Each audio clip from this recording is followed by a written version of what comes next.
السلام علیکم ورحمۃ اللہ وبرکاتہ۔ ناظرین کرام، ذی الحجہ کا چاند نظر آنے کے بعد قربانی کرنے تک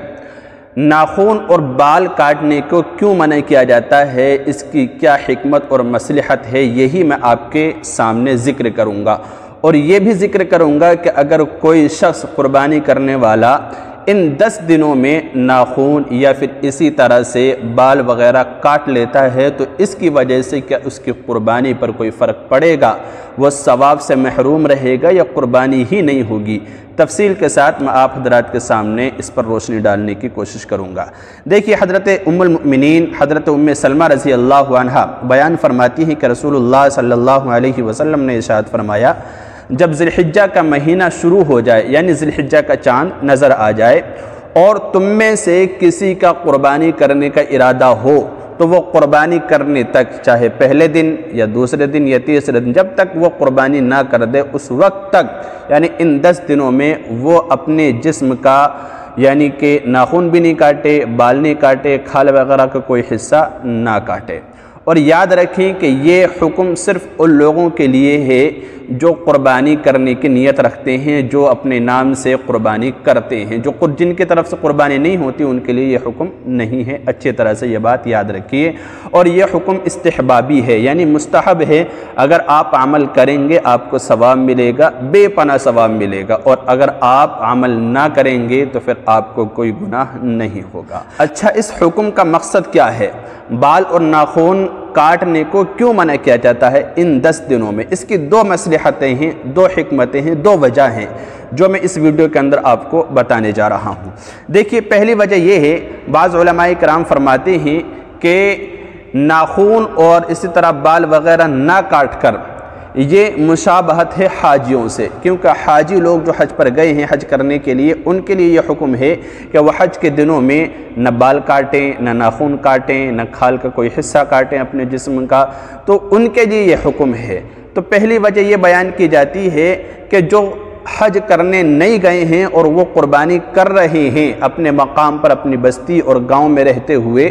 تو وہ بھی حاجیوں کی مشابہت اختیار کریں، کم از کم اس چیز میں۔ ساری چیزوں میں تو مشابہت اختیار نہیں کی جا سکتی، لیکن اگر ان چیزوں میں وہ مشابہت اختیار کر لیں گے اور ان کی طرح اپنا رویہ کر لیں گے تو پھر امید ہے کہ اللہ رب العزت حج کے دنوں میں ان حاجیوں پر جو رحمت کاملہ اور انوار رحمت نازل فرمائے، اس کا کچھ حصہ ان لوگوں کو بھی نصیب فرما دے جو حج کرنے کی طاقت نہیں رکھتے ہیں اور وہ اپنے مقام بستی میں رہ کر قربانی کر رہے ہیں۔ پہلی وجہ یہ ہے کہ یہ حاجیوں سے مشابہت ہے۔ امید ہے اللہ رب العزت ان کی مشابہت کی وجہ سے جو حاجیوں کا ثواب ملنے والا ہے اس کا کچھ حصہ ان لوگوں کو بھی نصیب فرما دے جو قربانی کرنے والے ہیں اپنے مقام پر رہتے ہوئے۔ یہ پہلی وجہ ہے۔ اور دوسری جو اہم وجہ ہے اور جو بڑی حکمت ہے وہ یہ ہے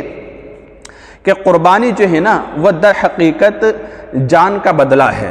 آپ سب جانتے ہیں، جیسے کہ واقعے سے ظاہر ہوتا ہے، حضرت اسماعیل اور حضرت ابراہیم علیہ السلام کے واقعے سے پتہ چلتا ہے کہ قربانی جو ہے وہ جان کی قربانی ہے اصل۔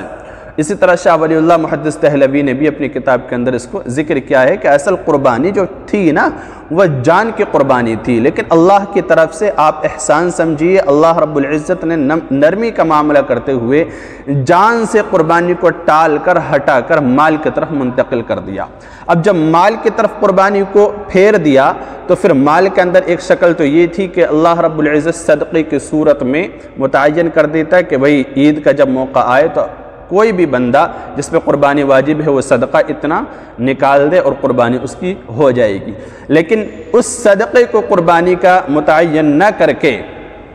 اللہ تعالی نے قربانی کے لیے خون بہانے کو ضروری قرار دیا، یعنی آپ جانور کی قربانی کیجئے۔ تو اس سے ہمیں پتہ چلتا ہے کہ جانور کی قربانی کرنا ہی، یعنی اس کا خون بہانا، اس کو ذبح کرنا ہی ضروری ہے۔ تو اشارہ ہے اس بات کی طرف کہ جانور کے جسم کا ہر حصہ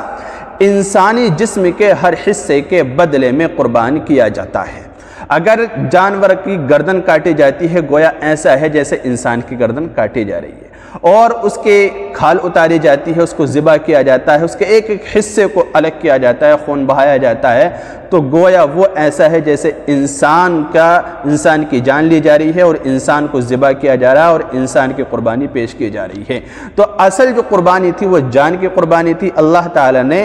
جان کی قربانی کو متعین نہ کر کے پھر وہ مال کی طرف، اور مال میں بھی اس قربانی کو ضروری قرار دیا جس میں کہ جانور ذبح ہوتا ہو۔ تو اس لیے سب سے بڑی حکمت اس کے اندر یہ ہے کہ جب جانور قربان ہوگا اور ادھر وہ شخص جو قربانی کرنے والا ہے وہ اپنے ناخن کاٹ لے ذی الحجہ کے بعد ان 10 دنوں میں، یا بال کاٹ لے اپنے جسم کا کوئی بھی حصہ، تو جب جانور ذبح ہوگا تو اس کے ایک ایک حصے کا جو ثواب اور جو برکات اور انوار نصیب ہوگی وہ انسان کے ایک ایک حصے کو نصیب ہوگی، یا گویا کہ اس کا اجر انسانی جسم کے ایک ایک حصے کو ملے گا، اس پر رحمت کاملہ کی برسات ہوگی۔ تو وہ حصہ جو ناخن کی صورت میں کاٹ کر الگ کر دیا گیا یا بال کی صورت میں کاٹ کر الگ کر دیا گیا ہے، تو وہ حصہ اللہ کی رحمت سے قربانی کے دن محروم ہو جائے گا۔ اس لیے بال اور ناخن کاٹنے کو منع کیا جاتا ہے تاکہ جب قربانی ہو اور جسم کا ایک ایک حصہ جانور کا جب ذبح ہو اور اس کا جو اجر ہے وہ پورا انسان کو یعنی قربانی کرنے والے کو نصیب ہو جائے، کوئی بھی حصہ اس کا اللہ کی رحمت سے اور قربانی کے ثواب سے محروم نہ رہے۔ تو یہ دوسری سب سے بڑی وجہ ہوتی ہے۔ اس لیے